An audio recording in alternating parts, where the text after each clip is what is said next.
Alright, we're doing 2-for-1 special today. I'm going to cover some more two-stroke theory stuff. Some of it I feel like I have a pretty good grasp on, can explain pretty well. Some of it I probably can't do the best job at explaining. So I'll let you know where the understanding versus the knowledge crosses over, intersects, or whatever you'd like to consider it. Let's talk about, since the last one I covered torque versus horsepower and how horsepower is dictated by torque and RPM, that really the whole goal in trying to make a two-stroke produce more power is to create a higher combustion pressure at a more specific time in your combustion cycle. That the ways that you're gonna control that are, squish band. I need to throw compression in here. Squish band, compression, ignition timing, flame speed, because combustion it's a burn. It's not an explosion. From what I understand, the explosion, you have an oxidizer mixed in, so you don't necessarily need the air to burn. Whereas here, you're mixing fuel in and using the air as your oxidizer in your combustion reaction.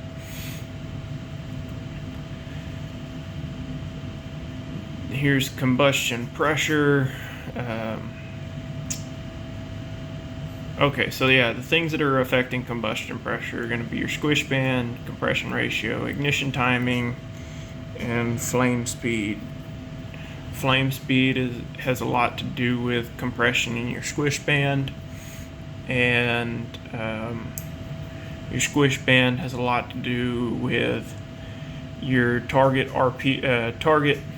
RPM range, where you're going to be making power, and where you put that target range is going to control the overall feel and power production of I do two-stroke work on chainsaws, so that's primarily where I'm focused here, is where your power range is. A couple other things that can affect it are transfer design, your transfer layout, and how they make the cylinder, or how they scavenge the cylinder of exhaust gases, that so you have a more pure air fuel charge in there to burn. If your charge is diluted with spent exhaust gases, well, you're not going to create as much pressure, because it's, say you got 4 squares here, and this one's air fuel mix, this one's air fuel mix, this one's air fuel mix, and this one is still exhaust. Well, you got the room for the 4 squares, but you're only going to get the power out of the 3 because you still have spent exhaust in there. It's a really, really crude way of saying it, but that's basically how it's working out if you got poor scavenge. So let's look at some cylinders, and I'll explain transfer ports here, and pros, cons of each one. This is a dual port. Now, when they say dual port, they're just talking about your total number of transfer ports, not that it's got that many on each side. This is a dual port.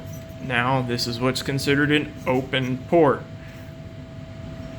There is no wall here between your transfer volume and your cylinder. It's separated.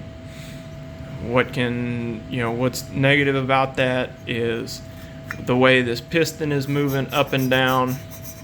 If you do a piston swap where you have something like an open skirt piston, you're probably creating a bunch of turbulence in there. Can it create kind of a wall? Probably. Is it the best scenario? Probably not.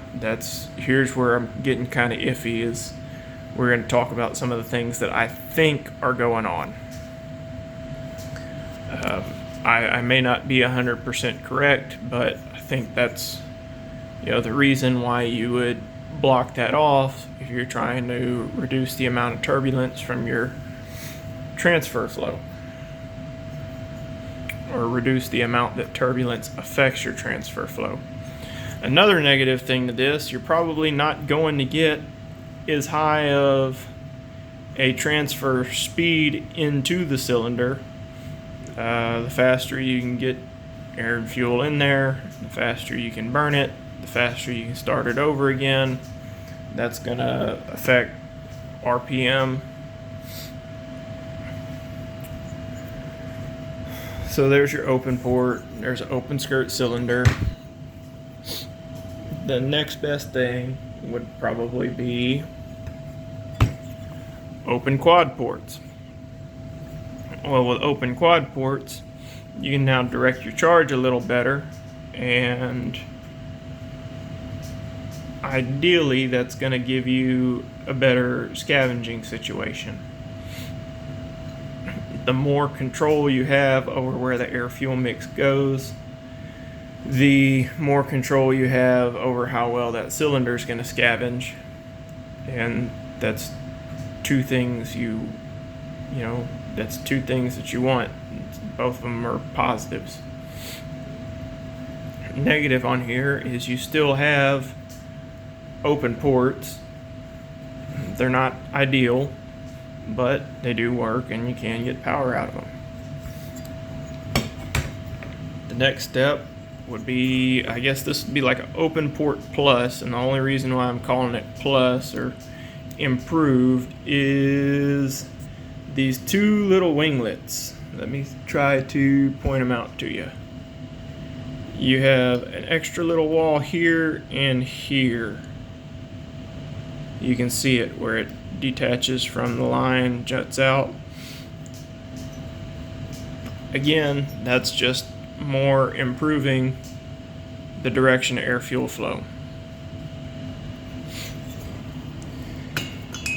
The next one would be dual port, closed dual port. This is a 2054 cylinder. You're going back to the open skirt piston, but instead of everything just getting kind of mixed around, you're trying to force it through this hole here, which bottlenecks down. Anytime you get a bottleneck, you're probably going to increase, you may not increase your exit velocity, but you're definitely going to increase your pressure. Well, if you send the same volume through a smaller hole, it probably comes out a little bit faster here than versus an open port. The other positive is that I think you're starting to laminate flow to where it's just a stream versus a bunch of different sputters. I think that's not for sure, but again, we've now taken another step forward in where we can direct things. You have a wall here, you have a bridge here, and both of those can be shaped to help direct where your air fuel mix is going. Better direction is better scavenging. Better scavenging is a more pure, less diluted air fuel mixture in the chamber to combust. The more mixture in the chamber, the higher the pressure when you start your burn, you know, more power.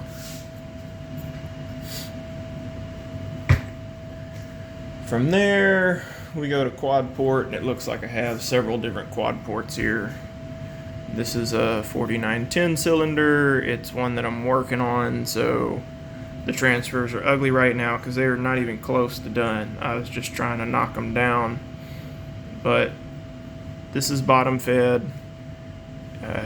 You'll typically see a full circle piston and a bottom fed cylinder, but the 4910 runs a windowed piston. And this is your next step. Now you have two different streams you can control the flow of, and when you can do that with two streams, you can direct them at different angles and change where everything is going to intersect. This is essentially a map of transfers and some theoretical angles. You know, if you were trying to get everything to intersect down here, you'd have to really adjust this wall here. So in order to do that, what you'd probably have to do, and on the camera, you'd probably have to shoot this back something like that, where you'd put a radius in here. If you can get everything to follow that radius, then you're gonna fire that angle a lot steeper. That's also that theory behind the little winglet in your open port. You know, if you tuck a winglet here and you have just open volume back here, it's gonna have to, you can't go through it, so it's gonna have to figure out a way to get around it. That's gonna change your angle, change your scavenge, change power production.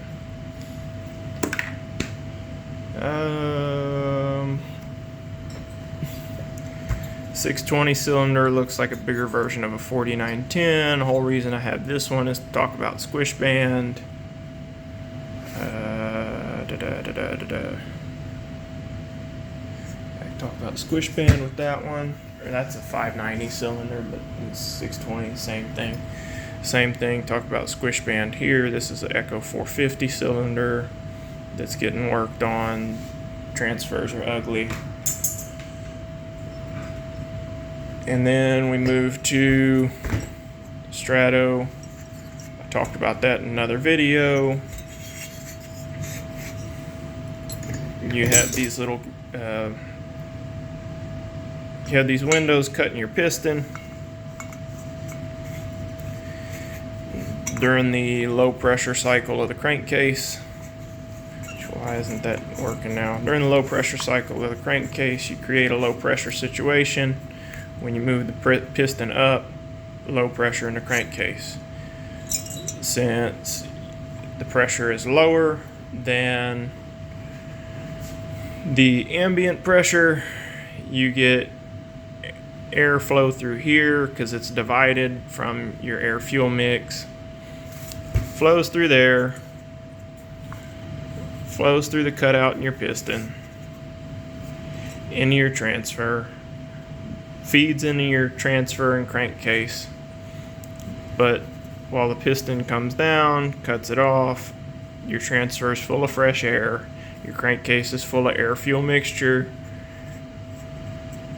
exhaust opens, cylinder starts to clear, and then your transfer opens, and now you have a fresh air charge shooting in to scavenge the cylinder. Again, we're shooting for less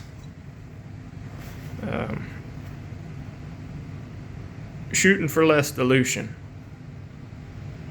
And with the light in here, you can really see kind of how the path that air fuel mix would take. You know, it hits the intake side of the cylinder wall, and that's where that fresh air is going to start. Essentially, piles up or just occupies space back here, you still have exhaust escaping out of the cylinder. Since you've cleared this with fresh air, your air fuel mix comes behind it and just continues to push it on out. So you'd have no spent gases in here. You might have some fresh air in there, but it's all air fuel mix. If it's lean, you can adjust your screw, make your mixture richer on the low end, and everything should be nice and happy after that.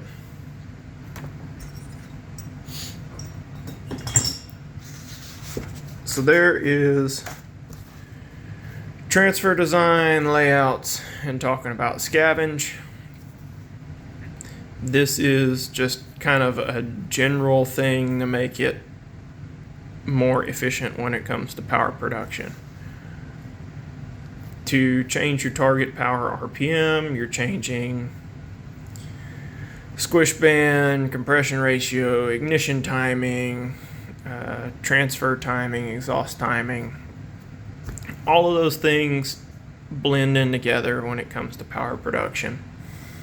You can't have one that's perfect and one that's okay, another one that's good, and then one that's bad and expect it to be like a great performer. No, it's all has to stack up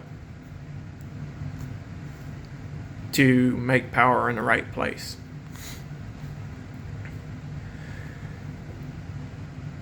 So let's cover, I already covered compression in another video. My thoughts, and it may not be correct, is that there is pretty much a max compression ratio, corrected compression ratio you can hit before you start to, I don't know necessarily that you'd see a decline in power, but there is a definite point of diminishing returns. So you just want to push compression to the point of diminishing returns.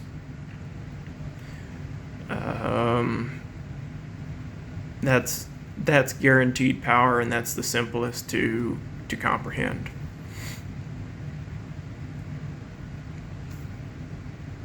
Squish band really ties into flame speed.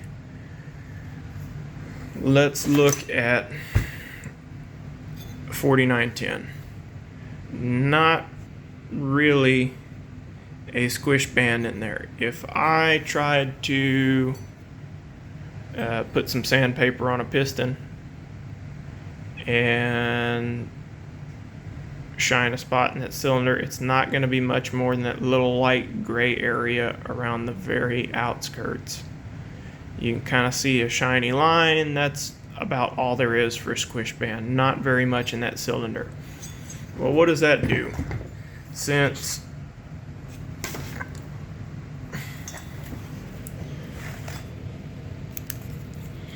here would be your 4910 cylinder. Since you have like a direct path to the edge of the cylinder, that's going to be the quickest route for the flame to travel. That's going to be the quickest way to get everything in here burning, and it could create too early of a spike in combustion pressure, but that's where tuning the squish band comes in. If you have too early of a spike, you could retard ignition timing so it happens later, and then that would let your piston reach a more desirable point before max pressure hit, where you'd be more mechanically advantageous.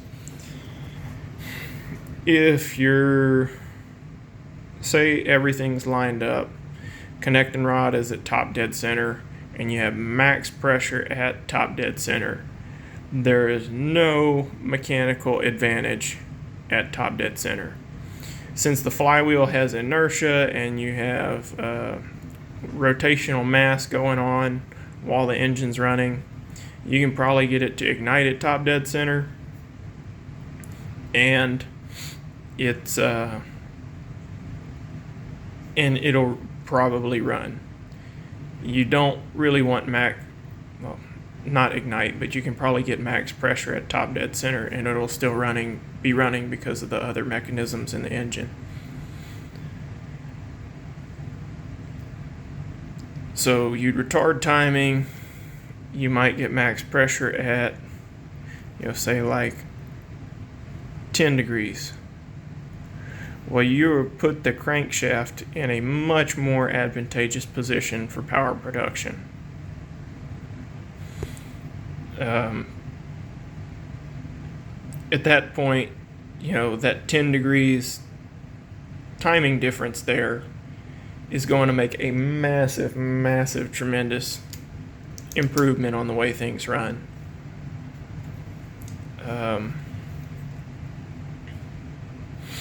That's why, if it's, I'll just skip that point because there's a thought in my head and I'm not sure that it's going to come out of my mouth correctly. So other squish band designs, we covered this little skinny flat one, or really shallow one like the 4910 has. Then you have something kind of in the middle where you have a flat area here. You're going to trap a little bit of volume in there with your squish, and you have trapped volume here. Another bonus is that when you do hit top dead center, everything shoots out toward the center. The mixture mixes really turbulently, and you can have a really quick ignition time with the turbulent mixture to with the faster burn speed, you can push your power production higher in the RPM range. And then you go to something like this where the chamber is really deep, your squish band is really wide. At this point, you can probably create a lot of pressure, but the flame speed is slowing down now because it's got to travel all the way down here and then travel to the trapped volume out at the edges, ignite everything before you get max pressure.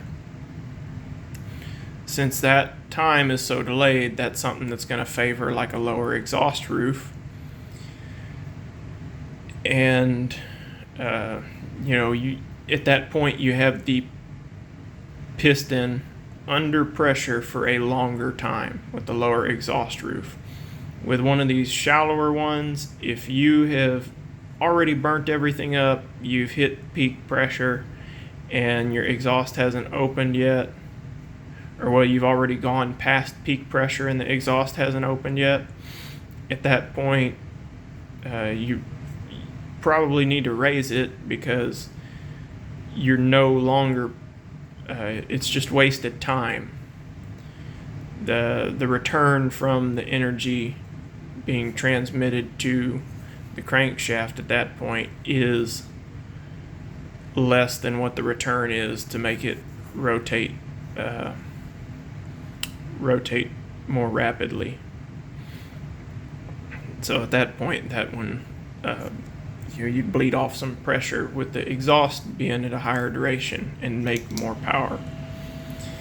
I'm probably just going to go in circles on this, but I really wanted to push in or reinforce that skinnier squish band is probably a faster burn time than a fatter squish band. Same with a deeper squish band is going to take longer. It's going to have a longer burn time than a shallower one. You can look at your not deeper squish band, but deeper chamber. You can just look in your cylinder. If that's too hard to tell, because this is real hard to see, you can go get a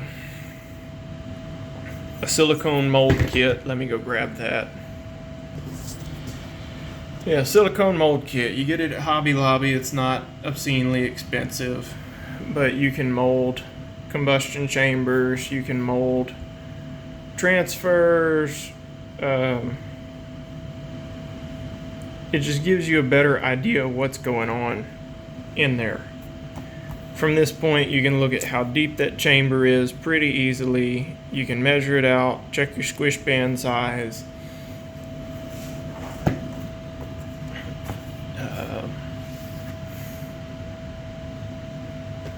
Yeah, I don't. Kind of trailed off. I'll just show you some cylinders. There's one. You can see band is really wide, chamber's oddly shaped, kind of deep. That's a 200 MS200 cylinder.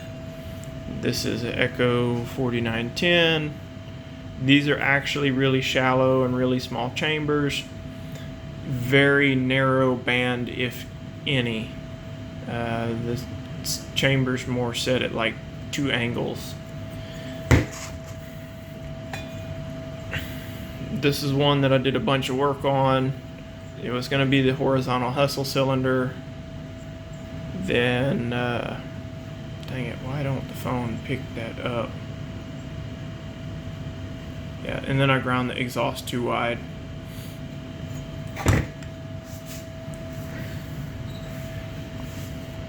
.365 or 372 X torque. The chamber's fairly shallow compared to some of these bigger ones, or bigger saws, cylinders. Band is a little bit more narrow. I actually like the way that chamber looks. You know, by my eye it looks good, but I hadn't measured anything. In reality, when I say it looks good, don't put a whole lot of weight to that. I am really just a tinker. I am a professional mechanic, like that is what I do for a living. I'm a small engine mechanic, but this is just a hobby. Is it a hobby that I went a little overboard with? Yeah. Am I trying to get better? Yeah. Do I want everyone else to get better? Absolutely. The more information there is out there, the faster your hobby can progress. The community may change a little bit. Every now and then you get, a bad apple in the bunch, but that happens with everything. There are very few people in the chainsaw world or that I would not care to meet.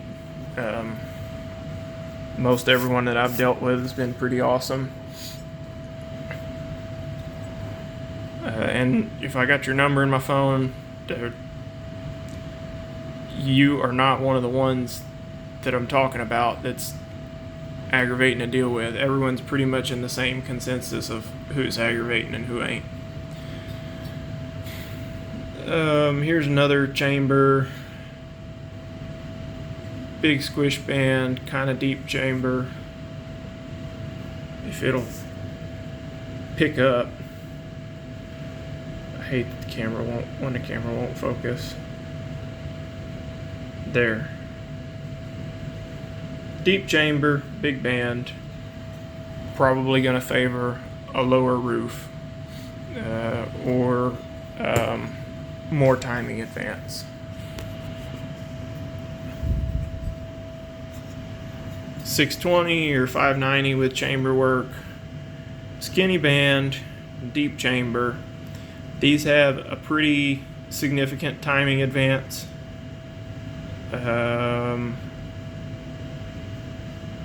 But it's stepped really well, so they make good power throughout the rev range.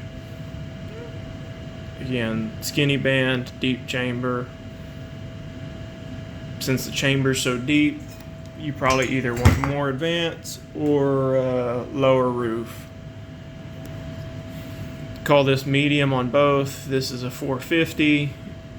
You probably want a medium duration roof and a medium timing advance.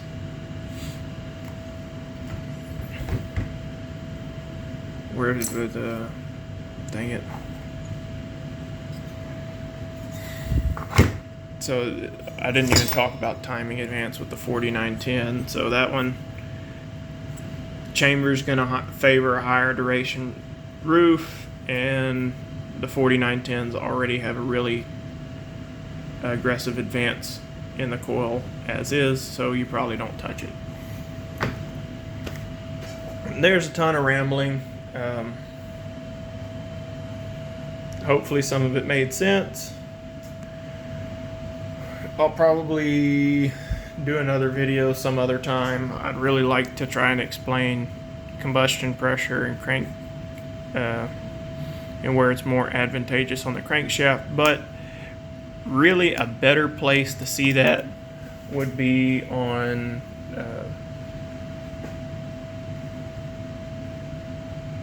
dang it, what's the guy's name now? I am drawing a blank, and I just bought his porting calculators because I wanted to start using some porting calculators. Michael Forrest, I think that's his name. He's got dragonfly75.com. He talks about, this is instructions on the squish velocity calculator. But there is, yeah, Michael Forrest. There is so much that goes into calculating all of this stuff out. It's crazy. He has some really good graphs right here. This is excellent once you start reading about it or watch one of his videos where he explains it. This is where he's talking about how you want to tune your squish band for power production and how all of these different factors come together. This is your combustion pressure, that's up and down, and your squish velocity helps create combustion pressure. The PSI from, yeah, I'm guessing, hang on, am I reading this wrong? I think this is PSI combustion pressure.